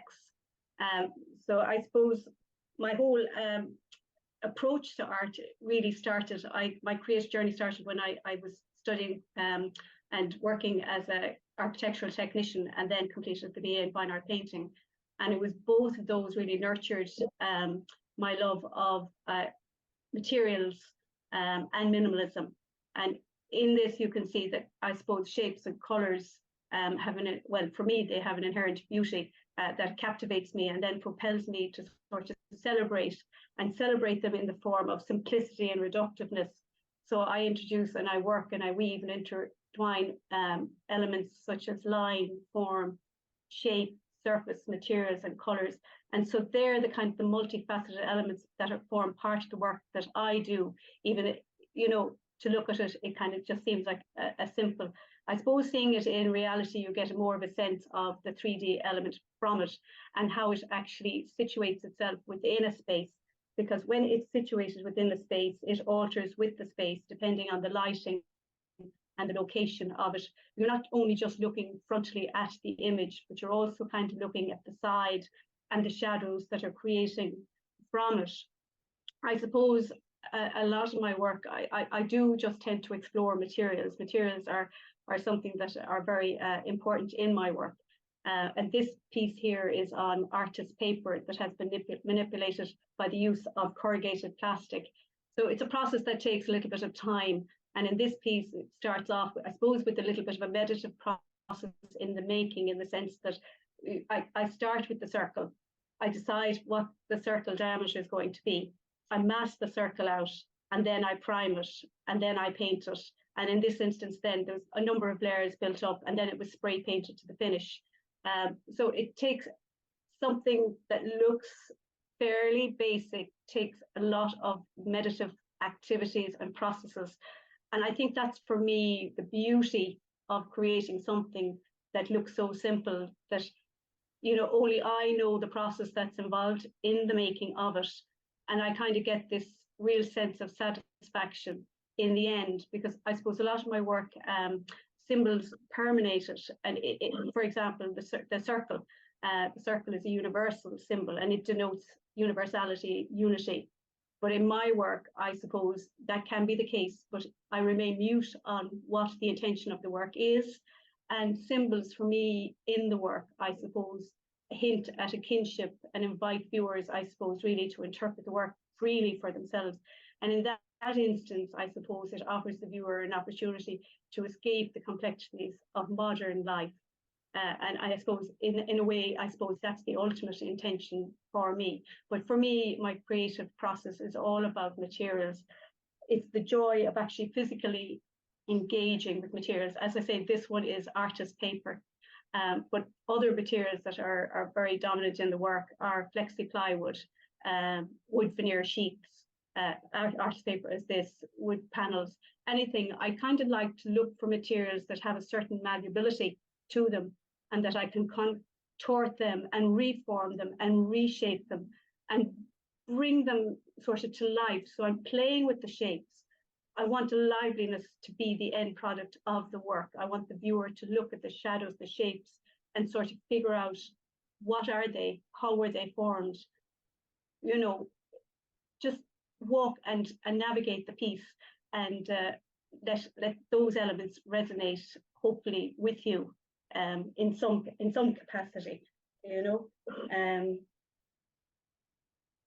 I suppose color, I mean, even monochromatic colors that I use, colors also, I know, have very powerful impact on a viewer. And again, for me, orange, I suppose, is the predominant color in the work, as many of the other colors, but the orange is a theme that kind of runs through my work. And initially, when I selected this as a color in the work, I suppose it was at a time when I wanted to sort of stimulate optimism. And so for me, it has a very positive connotation. It reminds me of the sun, the heat, friendship, you know, that kind of way. But for others, it may have something else. So again, it's leaving the color open to interpretation to a viewer. And that's why, again, I remain mute on that aspect of the work. I suppose, effectively, I just want to celebrate the very simplicity of the creation, and that is line, shape, color, form, surface, and material. That's my end game. Yeah, absolutely. So you, would you say you're a process-based artist? I'm absolutely a process-based artist, and I suppose I've been hugely influenced by the 20th century. Now, it's kind of, I fall in between. I mean, I'm a minimalist artist, but in the sense, I mean, I love Mondrian, and I love what he does and how he did it and how the works were distilled down to that. But there was a certain aspect to his work and others of his kind where there was dance, music, and that kind of influence within the work. And then there's the minimal work, the minimal artist. And I sort of fall between the two stools of those. So I kind of classify my work as quasi-neoplastic in a sense, because I mean, I do have great admiration for the likes of Donald Jude, Sol LeWitt, and I'm also a great admirer of Carmen Herrera, who isn't too long past. But I suppose my main love and, you know, what drew me to art to begin with was when I did, I mean, abstract art had no place in my world before 2014. And then I happened upon an exhibition of a pioneering Irish artist known as Patrick Scott. And when I navigated the space in IMA of his work, it consolidated within me the power that abstract art can have, be it from a contemplative point of view or, you know, just a work that can bring you and place you within yourself with your own thoughts. And that really fueled me with a desire to actually embark on this journey of abstraction and color and simplicity. And I suppose that was my starting point. And I haven't not loved it since, you know. Great. Thank you very much. Yeah, again, really well summarized. And it should be pointed out the sort of dimensionality and relief element of that work. It comes through to some degree, doesn't it, Sinead, on here? It comes through a little, in fairness. Yeah, I mean, the form is, I suppose, more for the 2D perspective. Yeah, brilliant. Thank you very much. On saying that, yeah, okay. Thank you. Right, we're going to move on to Kristin now. Hello. Hi there, how are you? I'm good, thank you. Good. Thank you for this, it's great. That's okay, thank you. Now, tell us, how long did this piece take? Oh my God. Well, in total, it had about 3 iterations, so I made it about 3 times before I actually made it at this size. So it took well over a year to make it, probably 2 years, I'd say, in total from start to finish. So it was a big old story that I wanted to tell, I guess, and yeah, it just took a little bit of putting together and experimenting. And I think, like Richard said before, when you work big, you can be in it. So that's I got bigger and bigger as I went along, and it just helped that I got a bigger studio along the way. So that enabled me to actually go to the size that I wanted to. So it's about it's about connections or lack of connections between women, really, and how we don't necessarily always tell each other about life changes. That just because I paint a lot about motherhood, having had a long time of not painting and coming back to it. So I'm telling stories of things that have kind of sat with me for a little while. And I remember when I had my baby, my first baby, I just thought to myself, oh my God, no one tells you it's going to be like this. And so there's that sense of, you know, just I wanted the panels are separate so that I wanted the figures to be trying to touch each other, but not quite touching each other. So that they're, but on the other hand, there's a sense of life flowing through it with sort of colour and, you know, pattern and motion and everything. So yeah, it's still got that flow to it, and it's kind of different stages of life and things like that. Is it a cycle of life or a life cycle? I think it is a cycle of life. I mean, it starts with a child and it ends with an older woman. It's not like, I think there's more stages in it than than you probably might imagine. But I like the 9, and I liked having a central figure who's kind of a happy woman who's kind of just powering it all, and she's got energy, and it's flowing around her, and they're kind of contained within this sort of space, sort of a skin around them that's bonding them, even though there's structurally broken, there's a fundamental kind of joining together throughout the years, you know, passing on information, what have you. So yeah, it's it kind of evolved, really. Yeah, and they're 9 separate panels, aren't they? Yeah, they are. So okay. So yeah, not as big as what you not as big as I would have liked to. If you did one big panel, it would have been, yeah, but never mind. It works well there. So you're one of the 2 artists, I think. You have both your pieces next to each other. So could you tell us a bit about this one, please?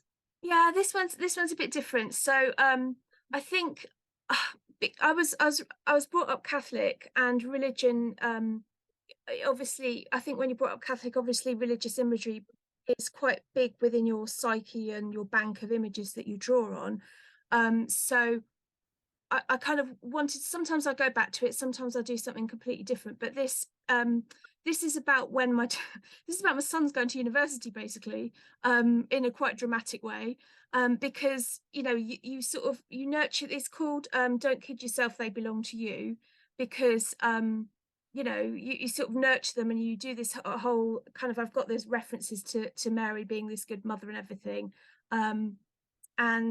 but they leave, so they're going off in these golden balloons to go and take over the world and do whatever they're doing, and you're kind of, it's a bit negative because you actually get your life back, but, you know, I just wanted to paint that sort of feeling you have for a bit as they go.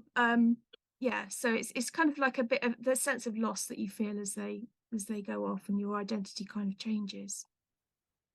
And is motherhood something that runs through your practice, or is it just these specific works? It does, yeah. No, it definitely does. It's not just about motherhood, because it's kind of about, but I think because I spent so long not painting and wanting to paint and being a mother and not having the time or the space or, you know, the money to be able to do it. I think it just kind of fused together, this kind of, I really want to say what I'm, you know, when I looked at the art world, I didn't see what was happening to me and how I felt. So I think just as time went on, it kind of sat within me, and then it was really therapeutic to get it all out. So, but no, I do paint about women, but I paint about men as well. It's kind of about emotional experience, and it's just, a lot of it's kind of autobiographical, I suppose. And, you know, that's largely motherhood, really. Did you start painting again once your sons left home, or it was before that? It was a bit before that, but when they'd all kind of left to go to university, I went and did an MA in fine arts. So that's it was kind of a perfect storm, really. They were leaving, and I was feeling all sad, but I was able to rediscover myself through painting. So I was just getting it out of my system, really, I suppose. Great. And just perhaps a bit about the palette. I mean, obviously 2 very different pieces in that sense. Yeah, I mean, I think I just like a lot of things. I like, I mean, I obviously love color. Like, I love what color can do, and I managed to get some really nice bright pink paint, which was just, oh God, delicious, and I just wanted to throw it at the wall and it be an explosion of joy. But on the other hand, I'm also very drawn to the kind of really dramatic chiaroscuro type paintings. You know, it is about the drama, I think, and about the story and about highlighting. So I can't really say that I want to stick to one thing. I just like both of them. So sometimes I'm in the mood for one and sometimes I'm in the mood for the other. But they just felt like they each, you know, the pieces are very different. And I think you can tell stories in different ways, can't you? And colour is so powerful. It's that kind of emotional feeling that you get when you look at a particular colour is quite important to me. Absolutely, and they work together. You know, it's the contrast. They very much work together as well. And yeah, it's important to make that decision, isn't it, according to to what you want to achieve in a specific piece. Yeah, definitely. Brilliant. Thank you very much. That's great. Right. So now we're going to go to Niall, who's been waiting very patiently. Niall did help us out earlier with Catrin's work, but now we're going to hear about his own work. So, Niall McCarthy, are you still with us? I am indeed, Zavier. Hi there. Hi. So, I've a very intense relationship with my immediate surroundings. There's only 160 meters between my home and clay cliffs. They're only 3 meters tall. They're constantly getting eroded as the sea keeps advancing bit by bit every year. And between my home and the cliffs is a field. My father was a tillage farmer. He grew crops and kept sheep. And he took his own life when I was 15. So we still own the land, but we have another farmer farming it. It's rented out. So I'm sort of disconnected from the land while being connected in a way to it still. So this piece here is putting together all kind of what I've been getting out of me in the last while in doing the course. It's basically, I like the idea of like the sea being both a source of bliss and threat. So bliss on the one way of looking at it is like you have the sea here, my favorite kind of sea. When the sea turns a deep green colors, say there's rain coming and it's a mile or two away, cloud is rain heavy and a deep purple, the sea sometimes turns a green. And that is my favorite kind of sea. I'm an avid sea swimmer. I swim all year round. And I kind of use it as sort of, I suppose, a reset button in my day. You know, it sort of helps me to sort of just feel a bit invigorated. I was there today now, like despite Storm Debbie. So it sort of revitalizes me, and you know, just it's a good daily routine. But on the other hand, you know, it's only with sea level rise, it's only a matter of time before my home is gone, and so the local landscape is transient. Then the sense of threat is there with the eroding cliff, and that's my father's face there in the cliff. And this is building upon an earlier painting I did in PG2 when we were studying influences. A photograph by Nan Golden of her friend Cookie Muller. Her husband died of AIDS in 1989, and she took a photograph actually inside the funeral home with Cookie looking inconsolable in front of the casket and Victoria being laid out.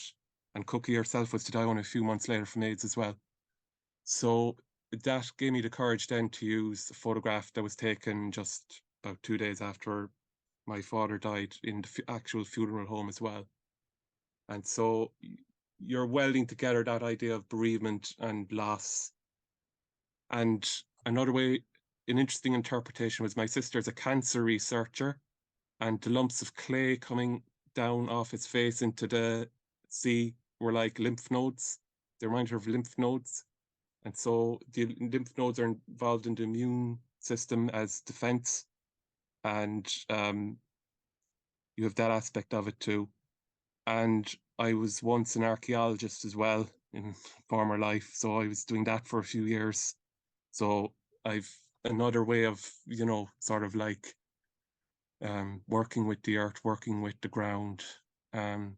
So you're putting together all those things into one piece, It's incredible now. It's so layered, and there's real care about the application here. I mean, are you quite a slow painter in that sense? I used to be, yeah. I used to take ages. To do a piece, but this was actually done in about a week or 10 days. And every section of it, every part of it is done with a thin rigger brush, number 3 Daylon brush. And it's quite a marvelous brush because you can get a point with it, but you can also get a blade with it. So I use it like when I'm doing the sky, for example, I just swirl it around with iridescent white and silver paint like a janitor's mop going over the floor in sort of roughly like S shapes or squiggles. And you get that sense of like kind of like atmosphere and just air and like sort of a vibrancy, So that's how I do it. And then for detail work, I just use the point element to the brush just to do all the various bits to do with the cliff, for example. You've got it, and I mean, you've captured your father. It's on one hand, it might be melancholy, but I think that you've just captured that sense of peace, actually. Mm. Of him at rest. It's a powerful, poignant painting, and it's incredible the way that you've combined your geography, your personal life into one piece like that. And then over here, this is a self-portrait, is it not? So this was done at breakneck speed. It didn't even take a day. I did it about 6 hours or something like that. It was 3 days after a 1-to-1 crit with Ciara Bennett. And it really, it's just one of those rare occasions where in a few hours, like, you can have more satisfaction than months and months of painting on end. Just like really, really good session of painting. It's exploring the bliss aspect of being in the sea, of feeling alive. But as I was doing it, this is what actually kind of, I suppose, was the actual trigger in a way because it was done in PG1, it was before the other piece. Like I noticed like the posture of my head looked kind of like somebody being laid out in a coffin. And then the way the sun is sort of like over the ocean, it's almost like looked like an atomic blast in a way, There's something almost apocalyptic about it in a way, despite the initial intention to explore bliss. And it just grew from that. It's just also, it was sort of like a very, you strip away all the superfluous stuff and you're left with what you were saying, like, to me about an internal critical model, like that you kind of find what you're about and why you paint what you paint and all that sort of thing as well. And so you have the metallic palette, and it's yeah, it's my favorite kind of sea actually, where it's kind of calm, but you still get these sort of like what I call heavy rollers, and they kind of like lift you up and down, and it's like, yeah, bliss. And the position. So this is a self-portrait, isn't it? Yeah. And the position mirrors the position of your father, certainly in the painting that we haven't included, but also to some degree in the painting that we have. Yeah, is that right? Yeah. In both, yeah. And why is that? It wasn't like so the one that we haven't included, one of him in the wheat field, that was my first painting of him at the start of PG2, was painted 2 months apart. And again, like, because like this was sort of marinating in my mind, that this kind of looks like somebody being laid in their coffin initially, inevitably it brought me back to like that whole trauma when I was 15 when I lost him, So it's sort of like, when you have this next to the one with him in the wheat field, it's like, so I'm like invigorated, full of life in a hostile environment, freezing cold sea, it's in winter, and he's dead in like a really like warm field. It's like flipping sort of environments, and it's flipping states of being, and just being separate from them as well. and also the way the land ends abruptly, like I was saying at the start, and the sea begins. So it's all of that, you know. Yeah, thank you. Yeah, really profound work. Thank you very much, Niall. Now, I think we've spoken to everyone, haven't we? There is a video piece here, but I'd urge people to come back to the exhibition and click on it, and you can watch the video. I did always wonder whether we'd actually watch it tonight, but I think in actual fact it's much better to watch in one's own time. So I know Matthew would have been waiting very patiently. I hope he doesn't mind me going massively over time, but the fact of the matter is there's just so much interesting, profound work here that we had to expand and really talk a bit more in depth. Matthew, I think we certainly are did. you still with us? But we certainly did have to expand on our initial approximate timing of 1 hour. We've only gone over by an extra hour, but I'm sure nobody minds. And surprisingly, the majority of our guests are still here, Zavier. So that's something to be said, isn't it? For the quality and the engagement that they've had with the work.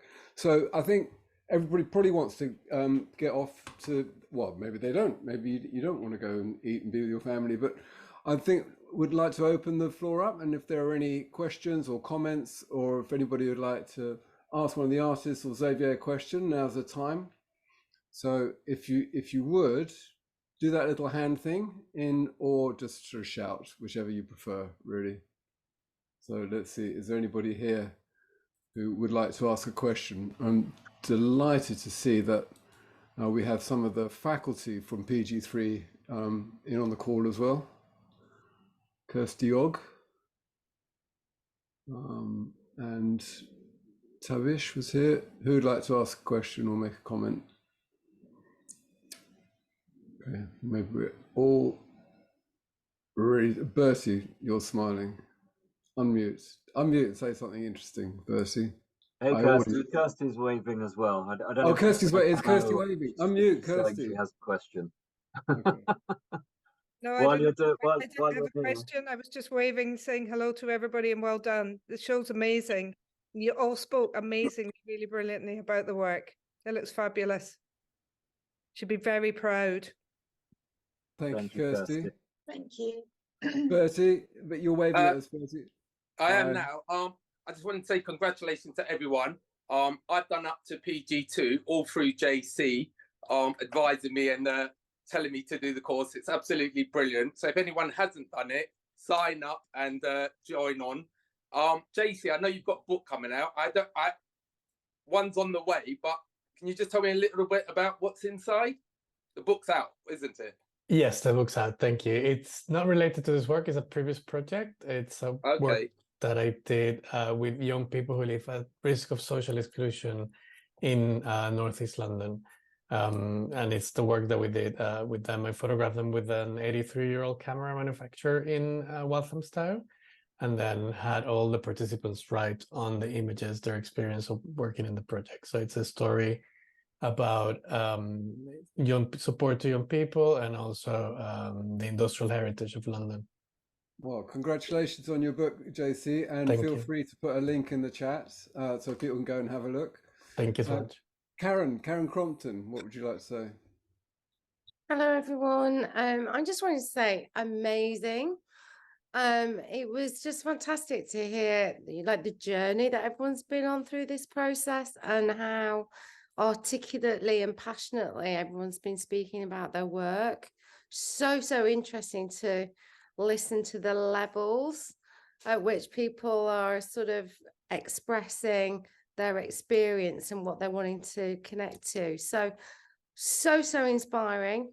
I'm on the first course at the moment, so I recognize some faces from that.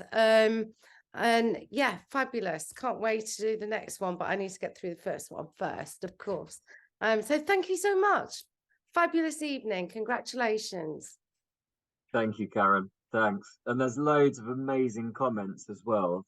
Maybe before we unless Matthew is signing us off now, I was just going to say it might be worth just having a scoop through the comments. There's just a lot of appreciation, a lot of people being very inspired by the artists that have spoken tonight, very engaged by what we've heard. So thank you to all the artists for doing such a fantastic job. Yeah, I think I echo that, Zavier. I think it's a very lively and dynamic group. It shows it's only our second edition, isn't it, of PG3, but it really shows what can be done. I know we've changed some things since the first edition, but this is really, it's very gratifying to see the kind of journey that that the artists have been on, and the way that they've come out the other end really with a very full and engaged experience, and this extraordinary sort of multi-dimensional and sort of international community. I love it that we have Neil, in Ireland, and Josie in Spain, and it really shows the kind of the benefits of having an online community. Absolutely, and Bill in the US, of course. And the US, Bill, of course. Who can forget Bill? Great. Well, perhaps we should ask if there's any last questions or comments. Otherwise, Dean, are you going to unmute, Dean? Good to unmute, see you. Tina. Hello. Oh. Just wanted to say, great to Hey, see Dean. so many familiar faces in the show, and everyone spoke really wonderfully about the work. So, yeah, really, I've put a comment in the post, but just wanted to really quickly say, well done, everyone. It looked fantastic. I would probably say even better than the first one. So well done, everyone. Thank you, Dean Melbourne, faculty member, delivered his first seminar on PG3 this edition. Tina, did you want to say something? Again, just like to say well done to everybody in the group. I'm so impressed with everyone's explanations of their work, and with Niall's work, I didn't really know much about your work. That was before, and that was really amazing. I didn't notice the head, and when you said and then that there's a head in the cliff, it kind of just sprang out, and it was just amazing. So yeah, well done. And also Josh's work, I just think is incredible. The Poachers one, just really incredible work. So yeah, congratulations everyone, really impressed, and thank you to Zavier and Matthew for making it happen, and all the tutors, which are really incredible. Yeah, so nice to see some of them here. And I suppose this is rather a sad farewell as well, Zavier, isn't it? So this is to many people in this group. I hope you stay with us. Please stay in touch, and keep us up to date with your careers and where you're going from here. And hopefully we'll see you in other events. And who knows? Maybe there'll be a PG4. I think we've got PG4 in the pipeline sometime soon, haven't we, Zavier?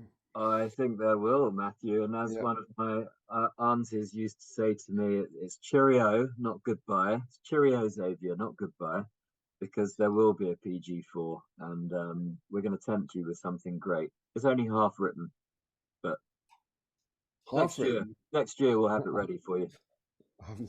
All right. Thank you so much, everyone. And it's been a great evening. See you all on the other side. Thank you. Thanks, everyone. See you.